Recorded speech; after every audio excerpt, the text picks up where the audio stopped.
Hello guys, I hope so that you will be fine and enjoying sound health. Now today's my topic is on prostate enlargement or benign prostatic hyperplasia BPH. Benign prostatic hyperplasia, also called BPH, is a condition in man in which the prostate gland is enlarged and not cancerous. Benign prostatic hyperplasia is also called benign prostatic hypertrophy or benign prostatic obstruction. The prostate goes through two main growth periods as man ages. The first occurs early in puberty when the prostate doubles in size. The second phase of growth begins around age 25 and continues during most of a man's life. Benign prostatic hyperplasia often occurs with the second growth phase. As the prostate enlarges, the gland presses against and pinches the urethra. The bladder wall becomes thicker. Eventually, the bladder may weaken and lose the ability to empty completely, leaving some urine in the bladder. The narrowing of the urethra and urinary retention, the inability to empty the bladder completely, cause many of the problems associated with benign prostatic hyperplasia. Now, what is the prostate? Prostate is a walnut-shaped gland that is the part of the male reproductive system. The main functions of the prostate is to make a fluid that goes into the semen. Prostate fluid is essential for a man's fertility. The gland surrounds the urethra at the neck of the bladder. The bladder neck is the area where the urethra joins the bladder. The bladder and the urethra are parts of the lower urinary tract. The prostate has two or more lobes or sections enclosed by an outer layer of tissue, and it is in front of the rectum just below the bladder. The urethra is the tube that carries urine from the bladder to the outside of the body. In men, the urethra also carries semen out through the penis. The cause of benign prostatic hyperplasia is not well understood. However, it occurs mainly in older men. Benign prostatic hyperplasia does not develop in men whose testicles were removed before puberty. For this reason, some researchers believe factors related to aging and the testicles may cause benign prostatic hyperplasia. Throughout their lives, men produce testosterone, a male hormone, and small amounts of estrogen, a female hormone. As men age, the amount of active testosterone in their blood decreases, which leaves a higher proportion of estrogen. Scientific studies have suggested that benign prostatic hyperplasia may occur because the higher proportion of estrogen within the prostate increases the activity of substances that promote prostate cell growth. Another theory focuses on dihydrotestosterone (DHT), a male hormone that plays role in prostate development and growth. Some research has indicated that even with a drop in blood testosterone levels, older men continue to produce and accumulate high levels of DHT in the prostate. This accumulation of DHT may encourage prostate cells to continue to grow. Scientists have noticed that men who do not produce DHT do not develop benign prostatic hyperplasia. Benign prostatic hyperplasia is the most common prostate problem for men older than age 50. In 2010, as many as 14 million men in the United States had lower urinary tract symptoms, suggestive of benign prostatic hyperplasia. Although benign prostatic hyperplasia rarely causes symptoms before age 40, the occurrence and symptoms increases with age. Benign prostatic hyperplasia affects about 50% of men between the ages of 51 and 60 and up to 90% of men older than 80. You know who is more likely to develop benign prostatic hyperplasia? Men with the following factors are more likely to develop benign prostatic hyperplasia: age 40 years and older, family history of benign prostatic hyperplasia, medical conditions such as obesity, heart and circulatory disease, and type 2 diabetes, lack of physical exercises, erectile dysfunction. The symptoms of benign prostatic hyperplasia may include urinary frequency. It means that urinary 8 or more times a day. Urinary free urgency, the inability to delay urination. Trouble starting a urine stream. A weak or an interrupted urine stream. Dribbling at the end of urination. Nocturia, frequent urination during periods of sleep. Urinary retention, urinary incontinence, the accidental loss of urine, pain after ejaculation or during urination, urine that has an unusual color or smell. Symptoms of benign prostatic hyperplasia most often comes from a blocked urethra, a bladder that is overworked from trying to pass urine through the blockage. The size of the prostate does not always determine the severity of the blockage or symptoms. Some men with greatly enlarged prostates have little blockage and few symptoms, while others, men who have minimally enlarged prostates, have greater blockage and more symptoms. Less than half of all men with benign prostatic hyperplasia have lower urinary tract symptoms. Sometimes men may not know they have a blockage until they cannot urinate. This condition, called acute urinary retention, can result from taking over the counter cold or allergy medications that contain decongestants such as pseudoephedrine and oxymetazoline. A potential side effects of these medications may prevent the bladder neck from relaxing and releasing urine. Medications that contain antihistamines such as diphene and hydramine can weaken the contraction of bladder muscles and cause urinary retention, difficulty urinating, and painful urination. When men have partial urethral blockage, urinary retention also can occur as a result of alcohol consumption, cold temperatures, or a long period of inactivity. The complications of benign prostatic hyperplasia may include an acute urinary retention, chronic or long-lasting urinary retention, blood in the urine, urinary tract infections, bladder damage, kidney damage, bladder stones. Most men with benign prostatic hyperplasia do not develop these complications. However, kidney damage in particular can be a serious threat when it occurs. A person may have urinary symptoms unrelated to benign prostatic hyperplasia that are caused by bladder problems, UTIs, or prostatitis, inflammation of the prostate. Some symptoms of benign prostatic hyperplasia also can signal more serious conditions, including prostate cancer. Men with symptoms of benign prostatic hyperplasia should see a healthcare provider. Men with the following symptoms should seek immediate medical care: complete inability to urinate, painful, frequent, and urgent need to urinate with fever and chills, blood in the urine, great discomfort or pain in the lower abdomen and urinary tract. A healthcare provider diagnoses benign prostatic hyperplasia based on a person and family medical history, a physical exam, and medical tests. Taking a personal and family medical history is one of the first thing a healthcare provider may do help diagnose benign prostatic hyperplasia. A healthcare provider may ask a man what symptoms are present, when the symptoms begin, and how often they occur, whether he has a history of recurrent UTIs, what medication he takes, both prescription and over the counter, how much liquid he typically drinks each day, whether he consumes caffeine and alcohol, about his general medical history, including any significant illnesses or surgeries.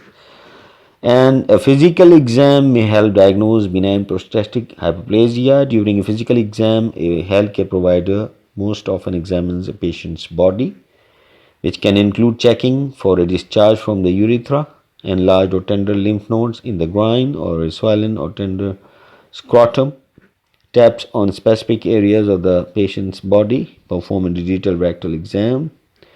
The digital rectal exam or rectal exam is a physical exam of the prostate. To perform the exam, the healthcare provider asks the man to bend over a table or lie on his side while holding his knees close to his chest. The healthcare provider slides a gloved, lubricated finger into the rectum and feels the part of the prostate that lies next to the rectum. The man may feel slight, brief discomfort during the rectal exam. A healthcare provider most often performs a rectal exam during an office visit, and men do not require anesthesia. The exam helps the healthcare provider see if the prostate is enlarged or tender or has any abnormalities that require more testing. Many healthcare providers perform a rectal exam as a part of a routine physical exam for men age 40 or older, whether or not they have urinary problems. A healthcare provider may refer a man to a urologist, a doctor who specializes in urinary problems and the male reproductive system. Though the healthcare provider most often diagnoses benign prostatic hyperplasia on the basis of symptoms and rectal exam. A urologist uses medical tests to help diagnose lower urinary tract problems related to the benign prostatic hyperplasia and recommend treatment. Medical tests may include urine analysis, a prostate-specific antigen PSA blood test, urodynamic test, cystoscopy, transrectal ultrasound, biopsy. What is urine analysis? Urine analysis involves testing urine sample. The patient collects a urine sample in a special container in a healthcare provider's office or a commercial facility. A healthcare provider tests the sample during an office visit or sends it to a lab for analysis. For the test, a nurse or technician places a strip of chemically treated paper called dipstick into the urine. Patches on the dipstick change color to indicate signs of infection in urine. PSA blood test. What is it? A healthcare provider may draw blood for a PSA test during office visit or in a commercial facility and send the sample to a lab for analysis. Prostate cells create a protein called PSA. Men who have prostate cancer may have a higher amount of PSA in their blood. However, a high PSA level does not necessarily indicate prostate cancer. In fact, benign prostatic hyperplasia, prostate infections, inflammations, aging, and normal fluctuations often cause high PSA levels. Much remains unknown about how to interpret a PSA blood test. The test's ability to discriminate between cancer and prostate conditions such as benign prostate hyperplasia and the best course of action to take if the PSA level is high. Urodynamic tests include a variety of procedures that look at how well the bladder and urethra store and release urine. A healthcare provider performs urodynamic test during an office visit or in an outpatient center or a hospital. Some urodynamic tests do not require anesthesia. Others may require local anesthesia. Most urodynamic tests focus on the bladder's ability to hold urine and empty steadily and completely and may include the following: uroflowmetry, which measures how rapidly the bladder releases urine; post-void residual measurement, which evaluates how much urine remains in the bladder after urination; and reduced urine flow or residual urine in the bladder, which often suggests urine blockage due to the benign prostatic hyperplasia. Another test is cystoscopy. Cystoscopy is a procedure that uses a tube-like instrument called a cystoscope to look inside the urethra and bladder. A urologist inserts the cystoscope through the opening at the tip of the penis and into the lower urinary tract. A urologist performs cystoscopy during an office visit or in an outpatient center or a hospital. The urologist will give the patient local anesthesia. However, in some cases, the patient may require sedation and regional or general anesthesia. A urologist may use cystoscopy to look for blockage or stones in the urinary tract. Another test is rectal ultrasound, which uses a device called a transducer that bounces safe, painless sound waves of organs to create an image of their structure. The healthcare provider can move the transducer to different angles to make it possible to examine different organs.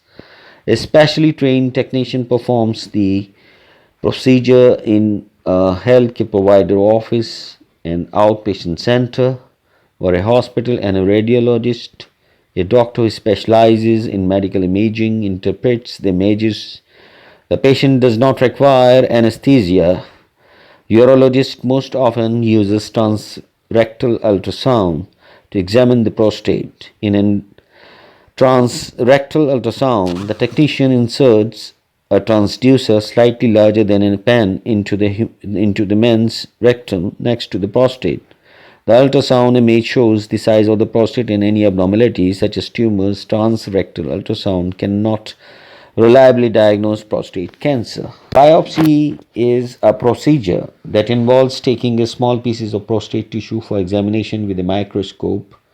A urologist performs the biopsy in an outpatient center or a hospital. The urologist will give the patient light sedation and local anesthetic. However, in some cases, the patient will require general anesthesia.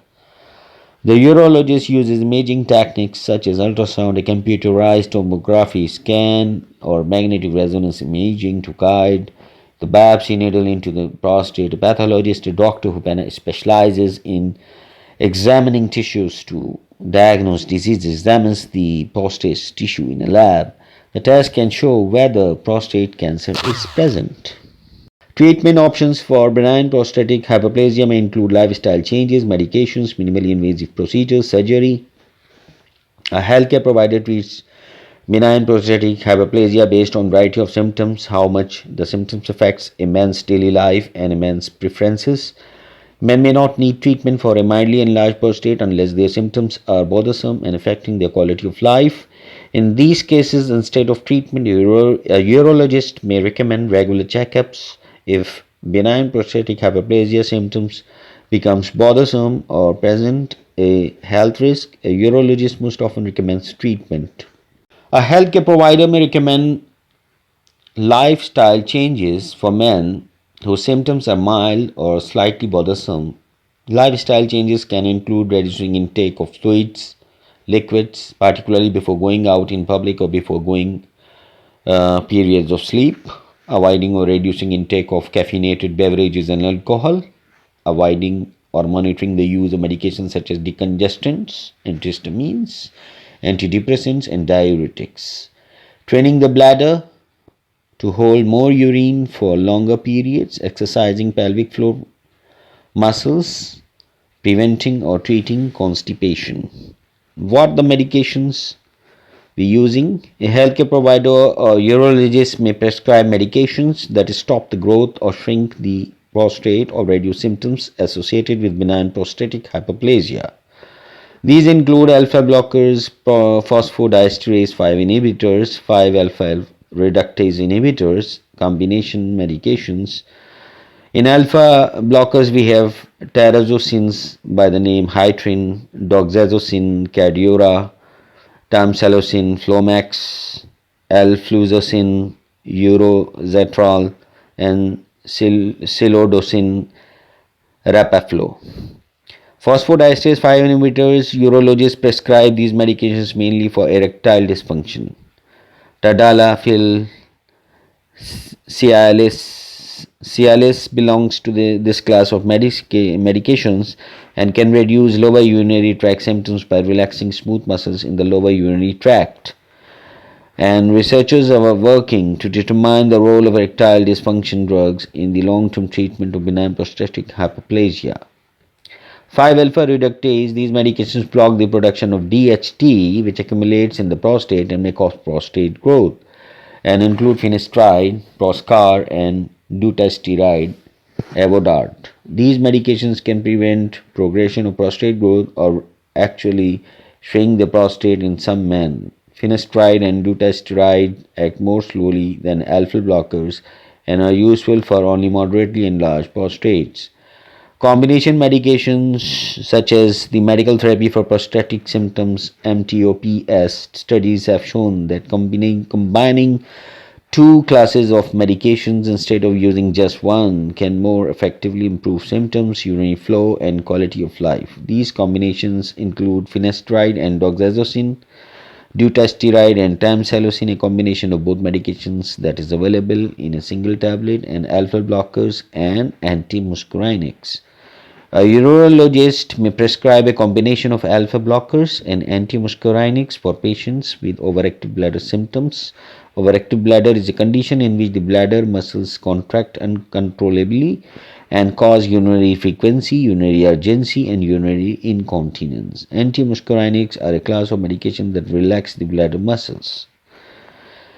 Some are minimally invasive procedures that are transurethral needle ablation, transurethral microwave thermotherapy, high intensity focused ultrasound, transurethral electrovaporization, water induced thermotherapy, and prostatic stent insertion.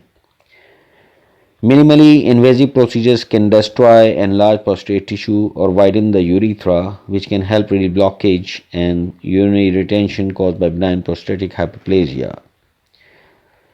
Transurethral needle ablation procedure uses heat generated by radiofrequency energy to destroy prostate tissue.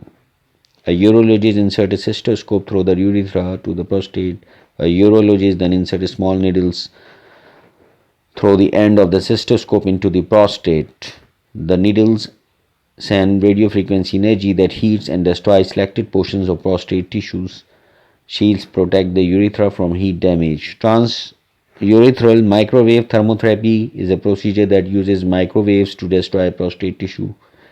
And the urologist inserts a catheter through the urethra to the prostate, and a device called an antenna sends microwaves through the catheter to heat selected portions of the prostate. The temperature becomes high enough inside the prostate to destroy the enlarged tissue. A cooling system protects the urinary tract from heat damage during the procedure. High intensity focused ultrasounds. Urologists insert a special ultrasound probe into the rectum near the prostate. Ultrasound waves from the probe heat and destroy the enlarged prostate tissue. Another way is transurethral electrovaporization. And for this procedure, urologists insert a tube-like instrument called a rectoscope through the urethra to read the prostate. An electrode attached to the rectoscope moves across the surface of the prostate and transmits an electric current that vaporizes prostate tissue. The vaporizing effect penetrates below the surface area being treated and seals blood vessels, which reduces the risk of bleeding. Water-induced thermotherapy. This procedure uses the heated water to destroy prostate tissue. A urologist inserts a catheter into the urethra so that a treatment balloon rests in the middle of the prostate. Heated water flows through the catheter into the treatment balloon, which heats and destroys the surrounding prostate tissue. The treatment balloon can target a specific region of the prostate while surrounding tissues in the urethra and bladder remains protected. Prostatic stent insertions. This procedure involves a urologist inserting a small device called prostatic stent through the urethra to the area narrowed by the enlarged prostate. Once in place, the stent expands like a spring and it pushes back the prostate tissue, widening the urethra. Prostatic stents may be temporary or permanent. Urologists generally use prostatic stents in men who may not tolerate or be suitable for other procedures. Surgery. For long-term treatment of benign prostatic hyperplasia, urologists may recommend removing enlarged prostate tissue or making cuts in the prostate to widen the urethra. Urologists recommend surgery when medications and minimally invasive procedures are ineffective, symptoms are particularly bothersome, or severe complications arises. Although removing the troublesome prostate tissue relieves many benign prostatic hyperplasia symptoms, tissue removal does not cure benign prostatic hyperplasia.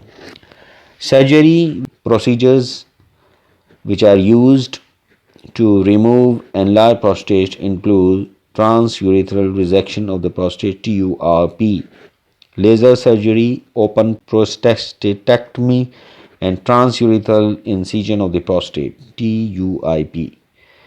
Urologists perform these surgeries, and men who have these surgical procedures require local, regional, or general anesthesia and may need to stay in the hospital.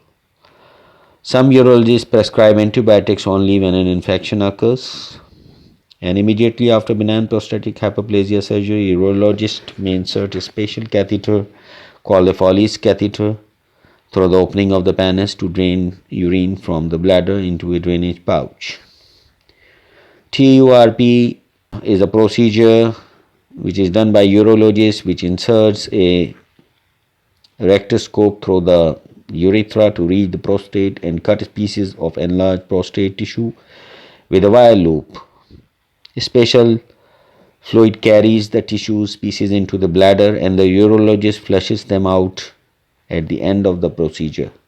TURP is the most common surgery for benign prostatic hyperplasia and considered the gold standard for treating blockage of the urethra due to benign prostatic hyperplasia. Laser surgery is done by the urologist who uses a high energy laser to destroy prostate tissue. The urologist uses cystoscope to pass laser fiber through the urethra into the prostate. The laser destroys the enlarged tissue. The risk of bleeding is lower than in TURP and TUIP because the laser seals blood vessels as it cuts through the prostate tissue. However, laser surgery may not effectively treat greatly enlarged prostates. Open prostatectomy by a urologist makes an incisions or cuts through the skin to reach the prostate. The urologist can remove all or the part of the prostate through the incision. This surgery is used most often when the prostate is greatly enlarged, complications occur, or the bladder is damaged and need repair. Open prostatectomy requires general anesthesia, a longer hospital stay than other surgical procedures for benign prostatic hyperplasia, and a longer rehabilitation period. The three open prostatectomy procedures are retropubic prostatectomy, suprapubic prostatectomy, and perineal prostatectomy. The recovery period for open prostatectomy is different for each man who undergoes the procedure.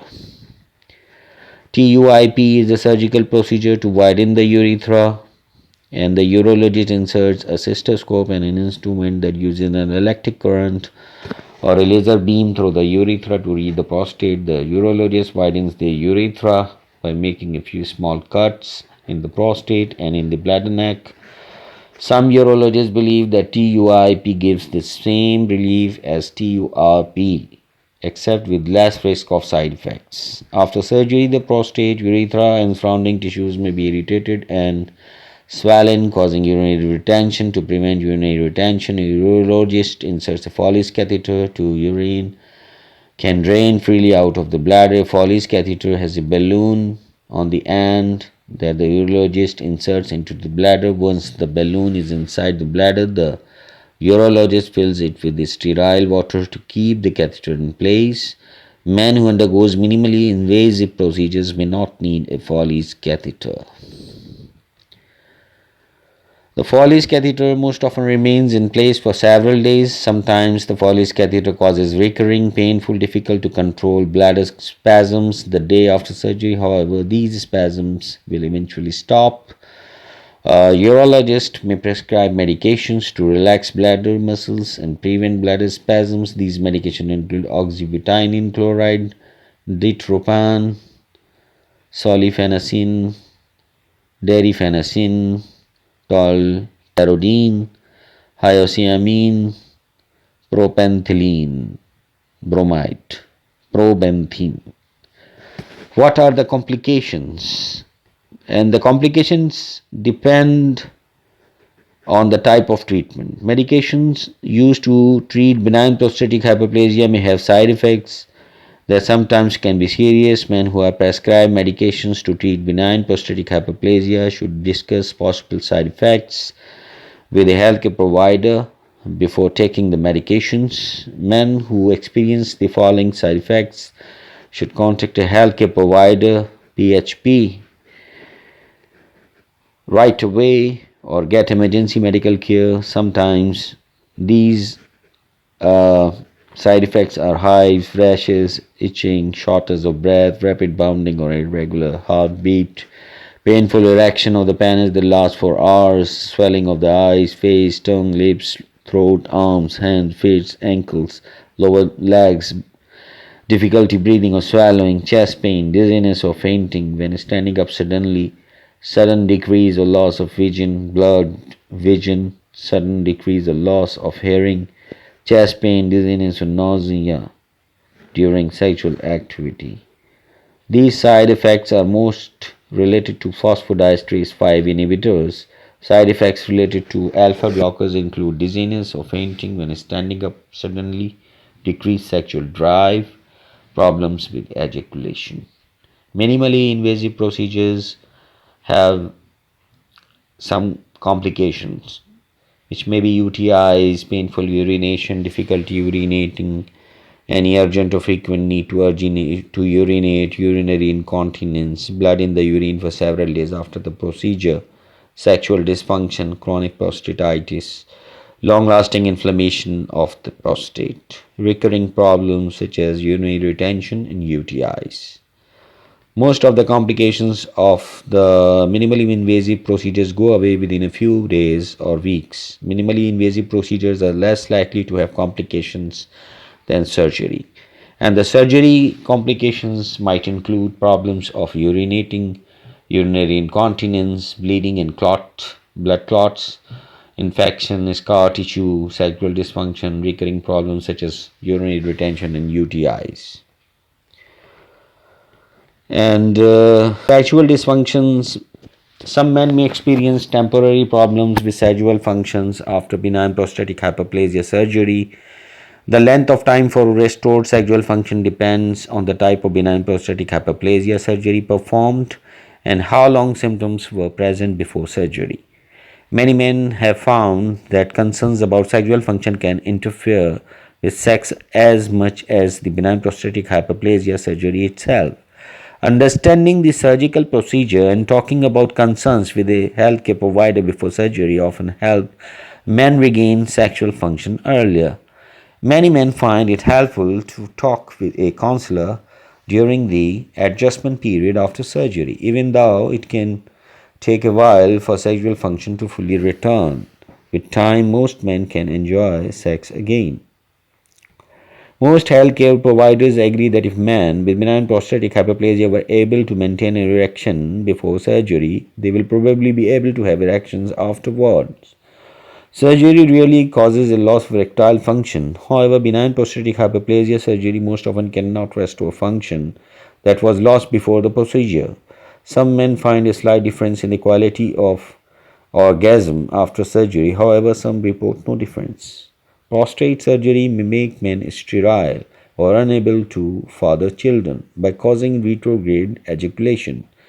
The backward flow of semen into the bladder. Men flush the semen out of the bladder when they urinate. In some cases, medications such as pseudoephedrine found in many cold medications or imipramine can treat retrograde ejaculations.